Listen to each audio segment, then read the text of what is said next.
اللهم صل على سيدنا محمد يا رب صل وسلم دائما ابدا على حبيبي.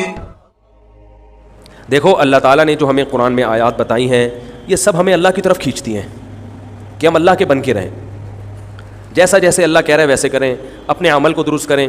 سورہ بقرہ میں اللہ کا ارشاد ہے لیس البر ان تولوا وجوہکم قبل المشرق والمغرب ولکن البر من آمن باللہ والیوم الآخر والملائکۃ والکتاب والنبیین. فرمایا ادھر ادھر منہ کر لینا یہ کوئی نیکی نہیں ہے. اصل نیکی یہ کہ پہلے اپنا ایمان درست کرو اور پھر واقام الصلاۃ وآت الزکاۃ والموفون بعہدہم, نماز قائم کرو, زکوٰۃ دو, معاہدوں کی پابندی کرو, اور وآت المال علی حبہ, صرف اللہ سے محبت کی بیس پر ذوی القربہ رشتہ داروں کو پیسے دو, رشتہ داروں کو پیسے دو. والیتامہ, یتیموں کو کھلاؤ, یتیموں پہ خرچ کرو. والمساکین, مسکینوں کو کھلاؤ. وابن السبیل, مسافروں پر خرچ کرو. الو نہ بناؤ مسافر کو کہ اس کو کیا پتہ یہاں کے ریٹ کا تو الو بناؤ, ایسا نہیں, مسافروں کا خیال کرو.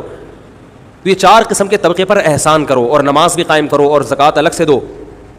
اور والصابرین فی البأساء والضراء, کوئی پریشانی آئے تو صبر کرو, چاہے وہ مالی پریشانی ہو, فی البأساء والضراء جسمانی پریشانی. وحین الباس, اگر میدان جنگ میں لڑنا پڑے تو میدان جنگ میں صبر سے لڑو. اولئک الذین صدقوا, اللہ فرماتے ہیں جن لوگوں کی یہ صفات ہیں یہ ہیں سچے ایمان کے دعوے میں. ہم لوگوں نے اسلام کو بھی ایک, یعنی یوں سمجھیں کہ ایک فیشن ہوتا ہے نا, مختلف قسم کے موسموں میں مختلف قسم کی ایکٹیویٹیز ہوتی ہیں. محرم میں ہمارے ایک نئی قسم کی ایکٹیویٹیز ہوتی ہیں, ربیع الاول میں الگ قسم کے مسلمان بنے ہوتے ہیں ہم لوگ, ٹھیک ہے نا.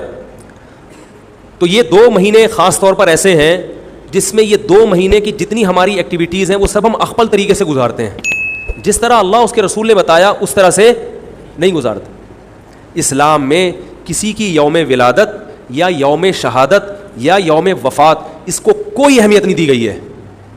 اگر دی گئی ہوتی تو سب سے پہلے محمد صلی اللہ علیہ وسلم کا یوم وفات کا دن ایسا تھا کہ اس پہ ہمیں غم منانے کا حکم دیا جاتا, اور یوم ولادت ایسی تھی جس پہ ہمیں خوشی منانے کا حکم دیا جاتا. کہیں بھی نہیں ملتا ہمیں. بعض حضرات یہ کہتے ہیں کہ آپ صلی اللہ علیہ وسلم کو خواب آیا تھا جس میں بتایا گیا کہ آپ کے نواسے حضرت حسین جو جنت کے سرداروں کے, جنت کے نوجوانوں کے سردار ہیں, ان کو آپ کی امت شہید کرے گی. تو آپ بلک بلک کے رونے لگے. اس سے بعض لوگ استدلال کرتے ہیں دیکھو غم حسین میں رونا چاہیے. تو یاد رکھو نبی صلی اللہ علیہ وسلم کو جب اطلاع ملی آپ کو غم ہوا آپ روئے, تو جب بھی کوئی غم کسی کو پہنچتا ہے اس کی آنکھوں سے آنسو نکلنا یہ نیچرل ہے. تو ایسی خبر کو سن کے آپ کو رونا آ جائے تو یہ سنت ہے, اس میں کوئی حرج نہیں ہے. لیکن کیا ہر سال نبی صلی اللہ علیہ وسلم جس دن یہ خواب آیا تھا تو اگلے سال اسی تاریخ میں دوبارہ روئے, پھر اسی تاریخ میں دوبارہ روئے؟ بھائی جب غم کی خبر ملی تو روئے آپ صلی اللہ علیہ وسلم. حضرت جعفر طیار آپ کے چچا زاد بھائی, ان کی شہادت کی آپ کو اطلاع ملی تو بھی آپ کی آنکھوں سے آنسو جاری ہوئے. تو کیا اب حضرت جعفر کے غم میں رونا بھی سنت ہوگا؟ بولو نا بھائی.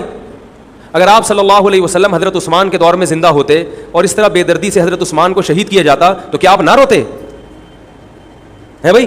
تو پھر حضرت عثمان کی یوم شہادت پہ رونا بھی کیا ہے؟ سنت ہونا چاہیے نا. حضرت عثمان کی شہادت کی نبی کو اطلاع ملی تھی, وہ جھوٹی افواہ تھی.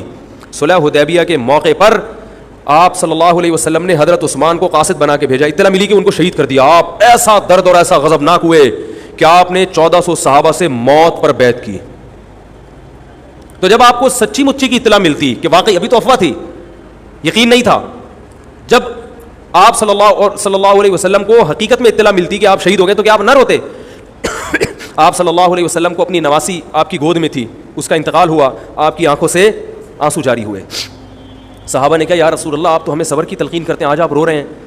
تو فرمائیے اللہ کی رحمت ہے, یہ تو اللہ کی رحمت ہے بھائی, اولاد ہے میری. تو کیا جب حضرت وہ جو آپ صلی اللہ علیہ وسلم کی نواسی کا انتقال کی تاریخ آئے گی تو ہم سب روئیں گے بیٹھ کے؟ بولو نا بھائی. تو کہاں کی کہاں لگا دیتے ہیں. دیکھو ہر بدعت کو جائز کرنے کے لیے نا کچھ دلیل ہر ایک کو مل جاتی ہے. تو میں بار بار کہتا ہوں جو شیعہ حضرات ہیں ان کا مسلک ہے, وہ تو صحابہ کو نہیں مانتے, تو ان کا جو مسلک ہے ان کو کرنے دیں, ان کے کام میں ٹانگ نہ اڑائیں, نہ ان سے بحث کریں, نہ ان کے کام میں ٹانگ اڑائیں. بولے بھائی آپ کا مسلک ہے آپ کریں. میں کہتا ہوں جو سنی لوگ ہیں جن کے اصول ہی الگ ہیں ان سے, وہ یہ سب کیوں کر رہے ہیں؟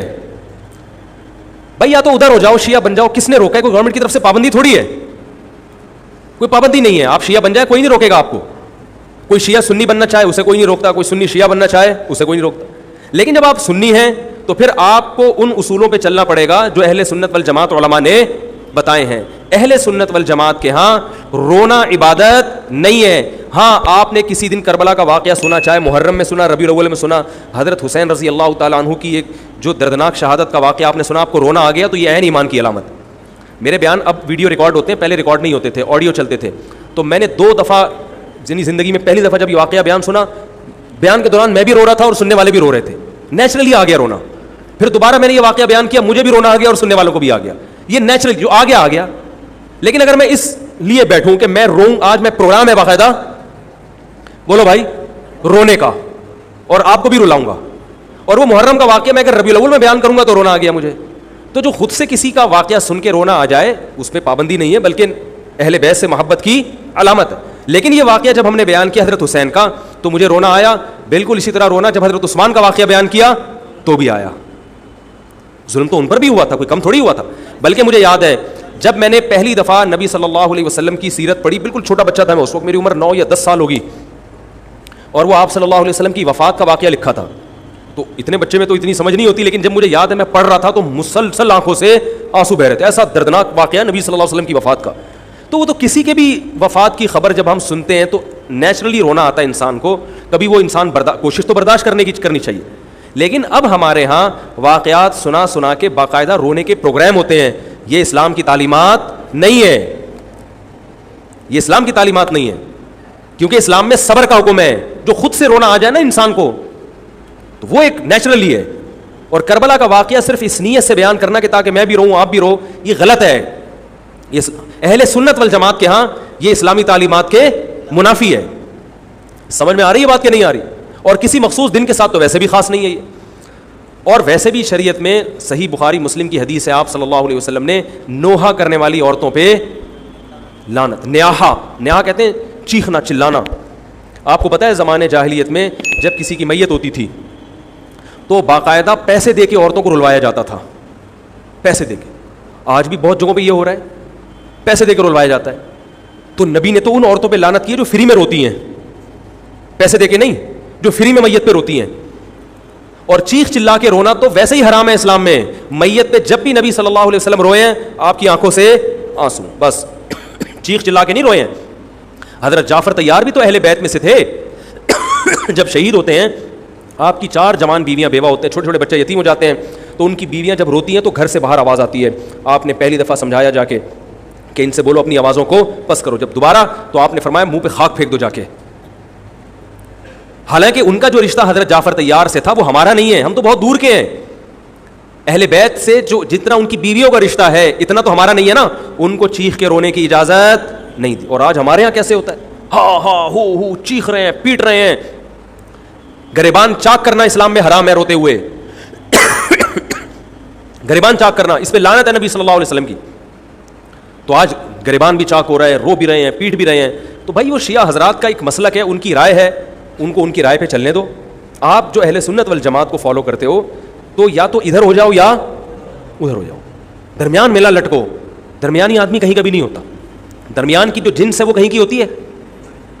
وہ بیچارہ نہ مرد سے شادی کر سکتا ہے نہ عورت سے. وہ کہتا ہے یا اللہ اگر مجھے آپشن دیتا یا تو ادھر کر دیتا, یا وہ تو ایک اللہ نے آزمائش بنا دی اس کو بیچارے کو, وہ آزمائش ہے, اسی آزمائش پہ اس کو قیامت کے دن اجر ملے گا.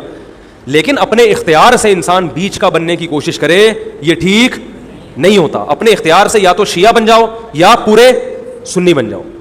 تو اہل سنت حدیث کی کتابوں کو فالو کرتے ہیں, اور جو ہماری بخاری مسلم ہے شیعہ حضرات نہیں مانتے ان کتابوں کو, وہ نہیں فالو کرتے ان کو. تو ہم تو ان کو فالو کرتے ہیں. اگر آپ کہتے ہو میں نہیں مانتا ان حدیثوں کو تو پھر بہت ساری چیزیں اور بھی ہیں وہ بھی چھوڑ دو. پھر آپ سمجھ میں آ رہی ہے بات, پھر وہ بھی چھوڑ دو.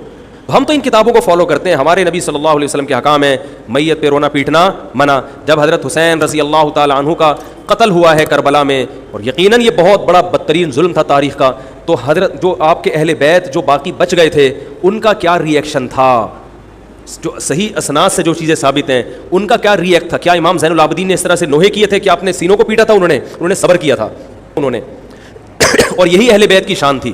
تبھی تو قرآن کے الفاظ کیا ہیں کہ نیکی صرف یہ نہیں ادھر ادھر منہ کر کے نمازیں پڑھ لو, بلکہ والصابرین فی البأساء, جو پریشانیوں کے وقت کیا کرتے ہیں, صبر.